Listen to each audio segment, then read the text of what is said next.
In this video, we will demonstrate how to access the piston, seals and spacers, and brine valve assembly. This is a view of the front of the control valve. In order to access the internal components, we will need to view the back side of the power head.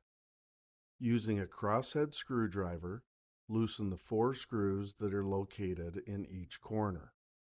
The front display cover will then easily tilt forward and away from the power head housing. Please keep in mind that there is limited slack for the wires connected to the front display board. Then carefully wiggle and detach each of the multi-pin connectors away from the front display board. The first being the yellow connector, followed by the black connector, then the white connector, then the red connector, then the 2 blue connectors, and then finally the 2 white connections, and then set the display cover aside. Next, detach the meter cable tip by pushing up from underneath, and then lift the meter cable tip up and out of the way. There are a few bolts and screws that we'll need to remove in order to access the piston, seals, spacers, and brine valve assembly. The first being the screw and washer that holds the piston rod to the main gear. Then remove the 2 bolts that hold the power head housing to the valve body. Next, while simultaneously wiggling and tilting back the power head, lift it up and away from the valve body and set it aside. Next step is to loosen and remove the 3 bolts that are holding the metal plate in position, followed by the 1 screw that is positioned in front of the brine valve assembly. Then lift the metal plate up and away. Make note of the hook on the metal plate, as this becomes important when we place the power head back into place. Then pull the piston assembly straight out of the valve body. It is possible that a number of rubber seals and spacers may still be attached to the piston, as in this case. The seals and spacers will easily slide off of the piston. Next, check for any scratches or damage to the piston itself, because if so, it is recommended to replace the complete assembly. Then look to see if there are more rubber seals and spacers located inside the valve body, and remove them. Then remove the brine valve assembly by pulling it straight up and out of the valve body. The brine valve should easily open and close by pushing on the spring. Next, we recommend cleaning out the brine valve port as well as the valve body port to ensure that there's no debris lodged inside of these areas. There should be a total of 5 rubber seals and 4 spacers.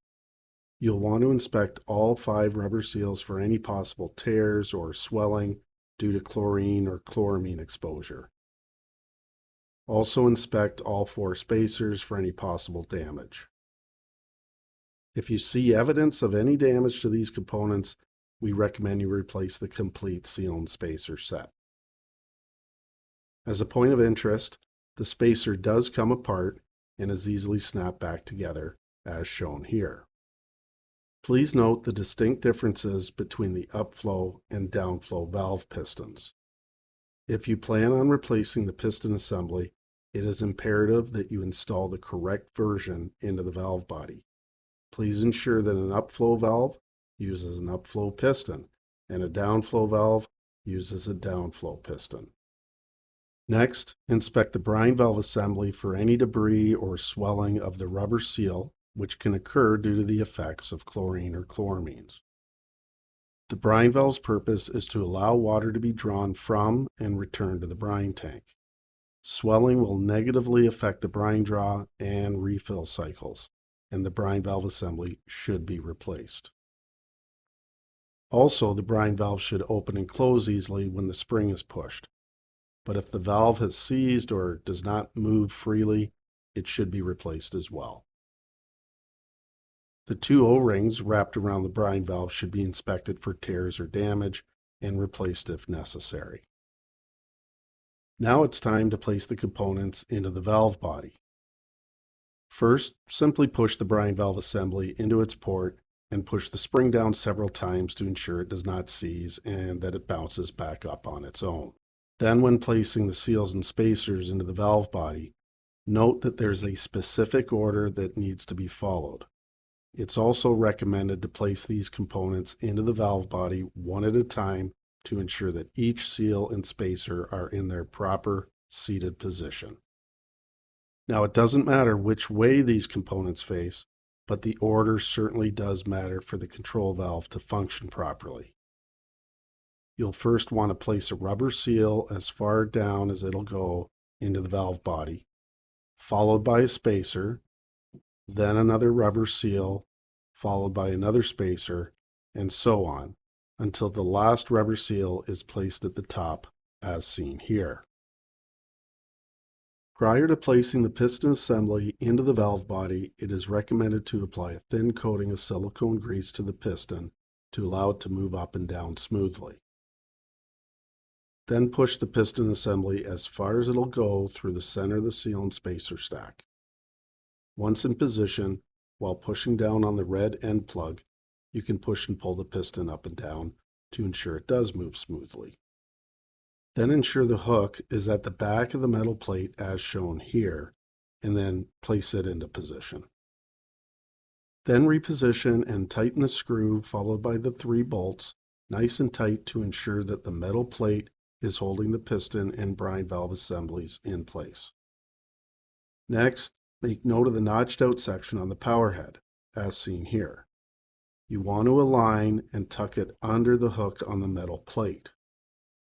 Align the piston assembly through the center hole and the brine valve through the smaller sized hole while simultaneously placing the housing under that hook on the metal plate. And lastly, the piston rod needs to align with the main gear to allow the screw and washer to be placed back into position. Then place and tighten the screw and washer to secure the piston assembly to the main gear. While holding the power head in place, tighten the 2 bolts that hold the power head housing to the valve body. Next, place the meter cable tip back and click it into place.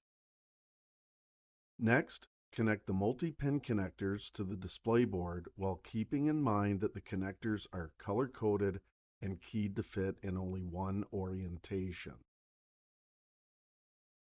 Then reposition the front cover back into place, and while holding the front cover in position, use the crosshead screwdriver to tighten the 4 screws back into place.